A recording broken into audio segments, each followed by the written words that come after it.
Day 120 of my fitness journey. As usual, nakumpleto natin yung 7 to 8 hours of sleep. Pagdating ng tanghali, nag-prepare lang tayo ng food natin for lunch. Nag-crave tayo sa upo. Kaya ito ang naging source of fiber natin sa lunch natin ngayon. Sinamahan lang natin to ng sardinas para sa source of protein natin and 300 grams of rice para sa source of carbs. Sulit na naman para sa atin ng lunch natin kaya mas motivated na naman tayo today. Pagdating ng hapon, nag-walking na tayo para sa 10,000 steps natin. Habang naglalakad tayo, we reflect sa mga bagay na napagdaanan natin na nagbago since we started this journey. Naisip natin na isa sa mga nagiging dahilan kung bakit until now consistent tayo ay yung nilook forward natin yung kakainin natin before and after natin maging active. Kasama yung part na tayo yung nagpe-prepare ng food natin hanggang sa huling subo ng pagkain.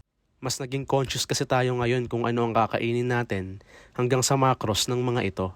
Kaya we consider these things as part of our progress sa journey natin. Eto na muna today.